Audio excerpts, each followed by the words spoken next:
الرحمن الرحیم اللہم صلی علی محمد وعلی محمد۔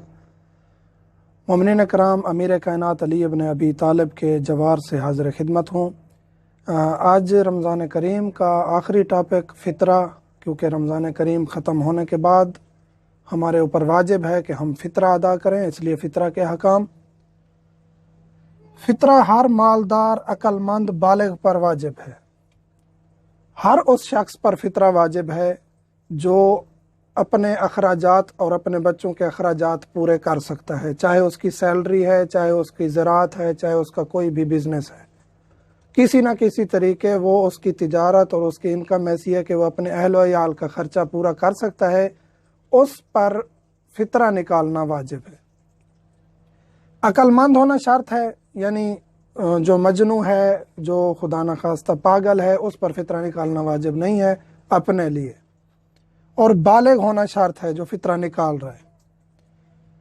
اس کے بعد دوسری شرط یہ، تمام اہل و عیال کا فطرہ جو آپ کے نان و نفقے میں ہیں، چاہے وہ چھوٹا ہے، بڑا ہے، مومن ہے، کافر ہے، غلام ہے یا مہمان ہے، ہر اس شخص پر اپنا اور اپنے اہل و عیال کا فطرہ نکالنا واجب ہے۔ اہل و عیال میں وہ شامل ہو جائیں گے جس طرح آپ کا ایک غلام ہے جو آپ کے پاس رہتا ہے، جو کھاتا پیتا آپ کے پاس ہے، آپ کا اپنا اس طرح کہیں کہ 24 گھنٹے آپ کے پاس رہنے والا غلام ہے، اس کا، اپنے بچوں کا، اپنے والدین اگر آپ کے پاس رہ رہے ہیں، ان کا نان و نفقہ آپ پر واجب ہے تو ان کا فطرہ بھی آپ نکالیں گے، چاہے وہ بزرگ ہیں یا چھوٹا بچہ بھی ہے۔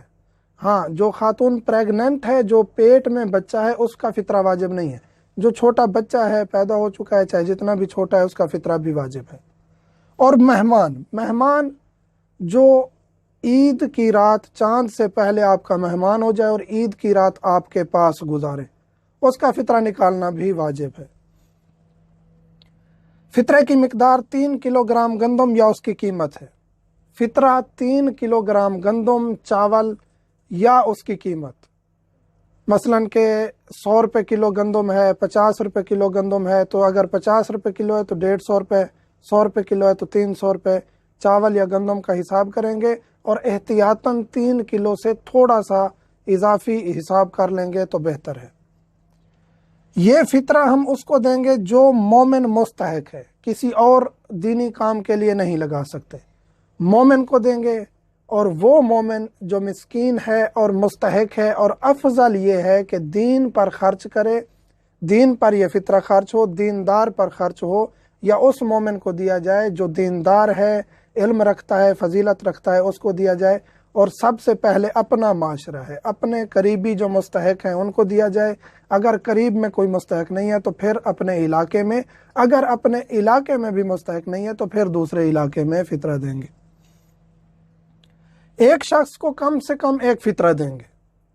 مثلاً بعض جگہ پر ایسا کیا جاتا ہے کہ فطرہ مثلاً کہ 150 روپے ایک بندے کا بنتا ہے تو 50 روپے دیتے جاتے ہیں فقراء کو، اور پورے گھر کا اگر مثلاً کہ 1000 روپے فطرہ بنتا ہے تو اسی طرح 20 30 50 روپے کر کے مستحقین میں بانٹ دیے جاتے ہیں اور فطرہ کہتے ہیں ادا ہو گیا۔ ایسا نہیں ہے، کم از کم ایک فطرہ، ایک بندے کا فطرہ ایک فقیر کو دیں گے، اور ایک ہی فقیر کو آپ پورے گھر کا فطرہ بھی دے سکتے ہیں، ایک ہی مومن کو، مستحق کو پورے گھر۔ فقیر سے مراد مومن مستحق ہے، وہ فقیر نہیں جو پیشہ ور ہے، آپ نہیں جانتے کہ وہ مومن ہے یا نہیں ہے، یا وہ گناہ پر خرچ تو نہیں کرے گا۔ گناہ پر اگر خرچ کرے گا تو اس کو فطرہ دینا جائز نہیں ہے۔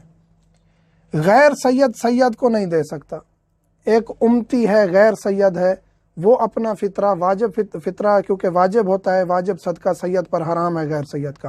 ہاں، اگر سید غیر سید کو دے دے تو کوئی حرج نہیں، سید کو بھی دے سکتا ہے، غیر سید کو بھی دے سکتا ہے۔ غیر سید، امتی سید کو اپنا فطرہ نہیں دے سکتا۔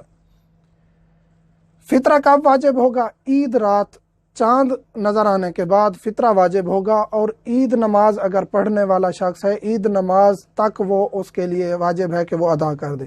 اگر عید نماز تک بھی ادا نہیں کرتا اور عید نماز نہیں پڑھی تو زوال تک، عید کے دن زوال تک ادا کر دے۔ اگر زوال تک بھی ادا نہیں کیا تو اس کے بعد فقط قربتاً اللہ کی نیت سے وہ فطرہ دے گا، اس پر واجب ہے، فطرہ دینا واجب ہے، معاف نہیں ہے۔ اور ایک شخص اگر رمضان میں یعنی عید سے پہلے اگر فطرہ نکال دیتا ہے تو یہ بھی جائز ہے۔ مثلاً کہ مستحق وہاں موجود نہیں ہے، دوسرے ملک میں بھیجنا ہے، دوسرے علاقے میں بھیجنا ہے، یا بعض دفعہ یہ ہے کہ عید کے دن مصروفیات ہیں ہم پہلے نکال لیں، تو یہ بھی جائز ہے۔ مستحب یہ ہے کہ اگر آپ پہلے دے رہے ہیں تو قرض کی نیت سے دیں، اور عید والے دن حساب کر لیں کہ ہم اس قرض کو فطرے کے طور پر ادا کر رہے ہیں، یہ مستحب ہے۔ ویسے اگر فطرے کی نیت سے بھی دے دیں گے رمضان کے دوران تو وہ بھی ادا ہو جائے گا۔ خداوند کریم ہمیں اعمال کرنے کی توفیق عطا فرمائے اور ہمیں گناہوں سے بچائے۔ والحمدللہ۔